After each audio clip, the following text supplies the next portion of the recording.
bossez chez Paymium, mais surtout vous vous occupez d'une nouvelle technologie dont tout le monde entend parler, une nouvelle monnaie, mais dont personne ne comprend réellement ce que c'est. Alors vous me disiez, pour vraiment comprendre, il faut aller dedans et il faut investir. Alors je ne vous cache pas que pour l'instant, après l'achat de mon appart, il doit me rester 500 balles grand maximum. Est-ce qu'il faut convertir ces 500 € en bitcoins?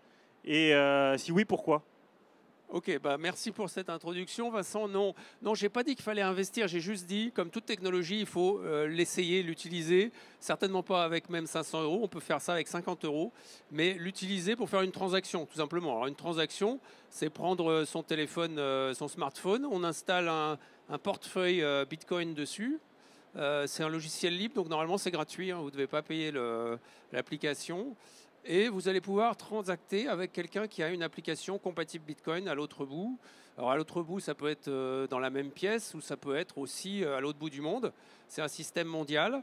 C'est un peu son intérêt d'ailleurs, c'est qu'on a un système de paiement universel et gratuit d'accès pour tous. Une des premières valeurs derrière Bitcoin, c'est de permettre l'accès à une technologie de paiement pour tous. Ça veut dire des gens qui ne sont pas bancarisés aujourd'hui, dans des pays émergents par exemple, ils ont parfois un téléphone portable et ils n'ont pas forcément de compte bancaire. Alors ça, c'est un peu une autre évolution qui a eu lieu avant, c'est celle de la téléphonie mobile. Avant le téléphone mobile, il y avait à peu près un peu plus d'1 milliard de lignes fixes, de téléphones fixes, ce qui paraît assez peu. Et aujourd'hui, il y a 7 milliards de lignes mobiles. Pourquoi on va vers les 7 milliards de lignes mobiles? Ben, tout simplement parce que quelqu'un qui n'est pas bancarisé peut avoir un téléphone mobile. Bon. Donc ça veut dire c'est effectivement une sorte de révolution et évidemment dans des pays où il n'y a pas d'infrastructure routière notamment satisfaisante, le fait de pouvoir envoyer de l'argent sans avoir à se déplacer, transporter des billets de banque à une boutique qui va les accepter, c'est effectivement très important. Alors, il y a déjà des systèmes en Afrique notamment qui commencent à exister, mais ils sont ce qu'on appelle propriétaires, c'est-à-dire qu'ils sont contrôlés par un opérateur mobile par exemple. Dans le cas de Bitcoin, on a une technologie libre. Hein, donc c'est ce que vous avez déjà dans les mains avec l'email ou le web finalement. Ce sont des technologies libres. Ce qu'on appelle, les informaticiens appellent un protocole informatique, c'est juste un ensemble de règles qui permet à des ordinateurs de coopérer pour faire quelque chose. Hein, c'est pas mystérieux. Donc c'est dans le cas de l'email, c'est un protocole qui s'appelle SMTP. Dans le cas du web, c'est HTTP. Et dans le cas de Bitcoin, il s'appelle aussi Bitcoin. Hein, c'est le nom du protocole aussi. C'est le nom du réseau, on appelle le réseau Bitcoin. Donc vous pouvez vous y raccrocher, comme je disais, avec un portefeuille que vous installez sur votre téléphone mobile, exactement comme une messagerie de courrier électronique. Hein. Donc Bitcoin, c'est envoyer, recevoir une valeur en Bitcoin. Donc c'est d'abord un réseau de paiement, comme je le disais, gratuit et universel.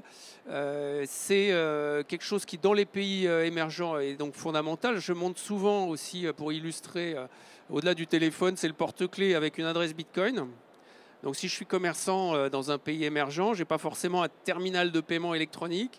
Mais par contre, avec une adresse Bitcoin que j'ai pu fabriquer avec un simple PC, je vais pouvoir recevoir des paiements dans ma boutique. Bon. Évidemment, ça c'est un changement parce que aujourd'hui, quand vous êtes commerçant au Bangladesh, vous avez des gens qui rentrent, qui vous amènent du cash, et vous avez des problèmes de sécurité, vous avez des problèmes de change. Là, vous avez une solution élégante à tous ces problèmes-là parce que vous pouvez avoir quelqu'un qui vient du Japon, des États-Unis, il va pouvoir vous payer. Bon. Et en toute sécurité parce que le mot de passe qui protège cette adresse Bitcoin que j'ai fabriquée avec ce porte-clés qui me coûte 20 centimes, le mot de passe, il peut être ailleurs que dans la boutique. Hein, je peux l'avoir protégé, ce qu'on appelle une clé privée, je peux la mettre en sûreté ailleurs. Bon. Donc ça, il y a un élément de sécurité aussi qui est extrêmement important qu'on a avec Bitcoin par rapport au cash traditionnel. Donc pour toutes ces raisons, Bitcoin intéresse beaucoup de monde et pose des soucis effectivement à des gens qui ont des grosses rentes de situation sur les paiements aujourd'hui. Bon, on pense tous à Visa, Mastercard, PayPal, tous ces acteurs poids lourds qui vont arriver à cette technologie et se disent finalement ça va être disruptif parce que on donne la technologie à tout le monde. Hein. Bitcoin, c'est un peu donner la technologie des banques à monsieur tout le monde, à vous, à moi. On peut l'installer sur son PC. On a en gros les mêmes capacités qu'une banque puisqu'on peut transacter directement entre nous en toute sécurité. Donc c'est ça qui est disruptif fondamentalement dans Bitcoin. Nous, Paymium, donc la société que j'ai cofondée en 2011, son propos c'est de faciliter l'accès au réseau Bitcoin pour tout le monde. Donc ça veut dire essentiellement déjà acquérir des premiers Bitcoins. Alors pas faut investir juste pour l'utiliser en moyen de paiement. Je dirais que c'est un peu comme aller au distributeur de billets, récupérer 100 € pour faire ses achats en magasin. C'est pas forcément plus, mais ça permet déjà d'appréhender la technologie et de savoir si elle est pour soi ou pas. Parce qu'il y a des gens qui vont dire non, c'est pas pour moi, je comprends pas. C'est pas un problème. Bitcoin n'est pas quelque chose qui doit être imposé. Parfois, on dit Bitcoin va remplacer l'euro, etc. Enfin, c'est une question absurde, évidemment. Bitcoin n'a ni vocation ni envie de remplacer les monnaies traditionnelles. Si Bitcoin est si intéressant, c'est qu'il est différent de ces monnaies qui ont d'autres caractéristiques. Et évidemment, l'intérêt, c'est d'avoir la coexistence de ces systèmes, et pas passer d'un monopole à un autre. Le problème aujourd'hui, à mon sens, il tient pas mal au monopole, à l'absence de concurrence réelle au niveau des banques et des moyens de paiement. Donc ça c'est un élément important aussi de Bitcoin. Le logiciel libre, par définition, il n'est imposé à personne. L'accès est libre, je rentre, je sors dans le système comme je veux. Donc ça, c'est tout ça qui fait que je m'y suis intéressé à titre personnel dès que l'invention a été publiée en 2008-2009, et après à titre professionnel donc dans Paymium, où on permet donc de convertir des euros contre des bitcoins et des bitcoins contre des euros. Donc c'est ce qu'on appelle une plateforme d'échange, et aussi acquérir des bitcoins en vendant, faisant du commerce en ligne et en acceptant des paiements en bitcoin. C'est une autre façon d'acquérir des bitcoins, c'est de les accepter comme moyen de paiement, évidemment. Dans ce cas-là, on reçoit des bitcoins et on peut voir éventuellement le développement d'une économie en bitcoin se développer. Je dirais que c'est une vision là de bitcoin en tant que monnaie qui effectivement fait pas mal réfléchir les économistes, etc. Mais c'est une projection parce qu'aujourd'hui, c'est d'abord un système de paiement et un système de paiement alternatif, libre, donc qui est bienvenu, je dirais, dans un environnement où on n'a que des systèmes propriétaires fermés aujourd'hui, enfin avant Bitcoin, qui étaient ceux que j'ai cités déjà. Mais pour être très pragmatique, qu'est-ce qu'on gagnerait à acheter, je ne sais pas, je vais prendre ce que vous avez un peu autour, mais un iPhone 5, est-ce qu'on le paierait moins cher en Bitcoin si on le prenait qu'en euros? Est-ce que oui, demain, qu'on convertirait de 12 €, ce qui est un prix somme toute qualitatif pour de la presse de qualité, si on le convertissait en Bitcoin, est-ce que ça aurait un avantage utilisateur d'utiliser cette monnaie, à part le fait d'emmerder un peu Juncker et Barroso, ce qui est déjà en soi un petit plaisir, mais voilà, ce qui est peut-être insuffisant. Il y a un aspect militant, il ne faut pas l'ignorer.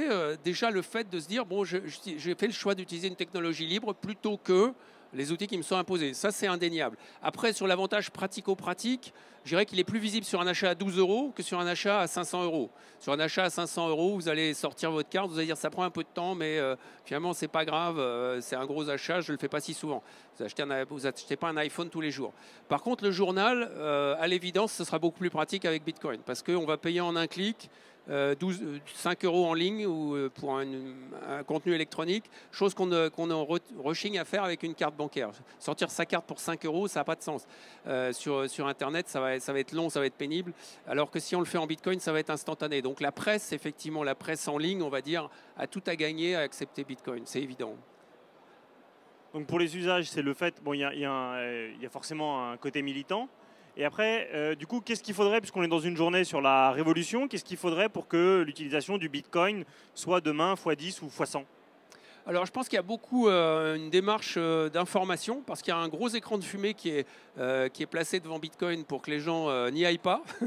Et c'est parce qu'il y a des lobbies extrêmement puissants qui sont armés pour le faire. Il ne faut pas se leurrer. Donc, quand vous lisez un article dans la presse qui vous dit des choses du genre il y a des gens qui utilisent Bitcoin à des fins illicites. Bon, faut se rappeler que tous les moyens de paiement sont utilisés un jour ou l'autre à des fins illicites par les gens qui ont des activités illicites. Ils ne vont pas se priver d'utiliser un moyen de paiement. Et à commencer par les billets de banque. Donc curieusement, on n'entend pas trop parler des billets de banque dans ces trucs-là que de Bitcoin. Donc il y a un défaut d'information que nous, chez Paymium, on essaye de compenser avec nos petits moyens. Mais c'est vrai qu'on n'est pas à armes égales avec les lobbies financiers qui, je le rappelle, ont plus de 1000 lobbyistes à Bruxelles et qui dépensent en France, rien qu'en France, de l'ordre de 2 milliards par an en communication. Donc on n'est pas dans la...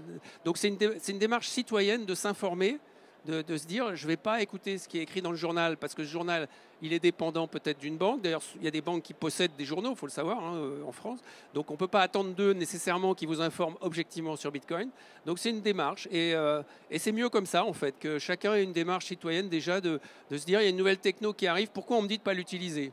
Pourquoi vraiment on me dit de ne pas l'utiliser? C'est peut-être que justement il y a quelque chose derrière qui est intéressant. Allez, un dernier mot et puis on va enchaîner avec Étienne, mais justement j'y pensais parce est-ce qu'il y a des garde-fous éthiques sur le Bitcoin, puisque vous disiez il y a des journaux qui sont possédés par des banques, mais la 4e banque des États-Unis, Bank of America, nous révèle un rapport de l'IGS récemment, a été sauvée par l'argent du narcotrafic. Donc est-ce que par exemple les dealers qui sont quand même la puissance émergente en termes de pognon. Si vous avez lu le bouquin de Saviano qui montre que la cocaïne est 1000 fois plus profitable que les actions Apple, est-ce que les dealers auraient tout intérêt à investir le Bitcoin? Alors, pour des raisons techniques, ils ne le feront pas, parce que, en fait, quand il y a une transaction Bitcoin, elle laisse une trace indélébile sur Internet, et il y a ce qu'on appelle un graphe de transaction. Donc, on va pouvoir remonter à eux. Alors, ils le savent confusément, parce qu'ils n'ont pas forcément les compétences techniques aujourd'hui, mais les autorités, elles, sont en train de s'équiper, et ce sera certainement un très mauvais outil pour les dealers. Ils continueront à utiliser les billets de banque, par contre, qui, eux, sont intraçables. Donc, le vrai problème, si on veut vraiment s'en prendre au trafic illicite, la question, c'est les billets de banque, qui sont le seul outil vraiment anonyme pour les dealers. Et je pourrais vous raconter des tas d'histoires sur les quantités de billets qu'on trouve dans certains endroits, parce que c'est très amusant, mais ce n'est pas le sujet. Donc oui, il y a un potentiel, enfin c'est grossi dans les journaux en fait, on dit c'est anonyme, en fait c'est pas du tout anonyme, c'est très très difficile d'être anonyme sur Internet en réalité, ça demande des compétences technologiques très pointues que très peu de gens ont, et la moindre erreur vous rend plus anonyme, donc c'est quelque chose d'extrêmement difficile à maintenir, et pour des criminels en particulier c'est très très difficile, parce que souvent ils font des erreurs en fait, et d'ailleurs il y a eu ceux qui ont essayé se sont fait prendre, donc c'est bien la preuve qu'il n'y a pas de problème avec l'anonymat de Bitcoin malgré ce qu'on peut lire parfois dans les journaux. Bon, eh ben, c'était une très bonne conclusion. Merci beaucoup, Pierre. Merci à vous. Merci. De vous récupérer le micro. Comme j'ai un inconscient mal placé, je n'avais pas compris des graphes de transcription, mais des grammes de transcription.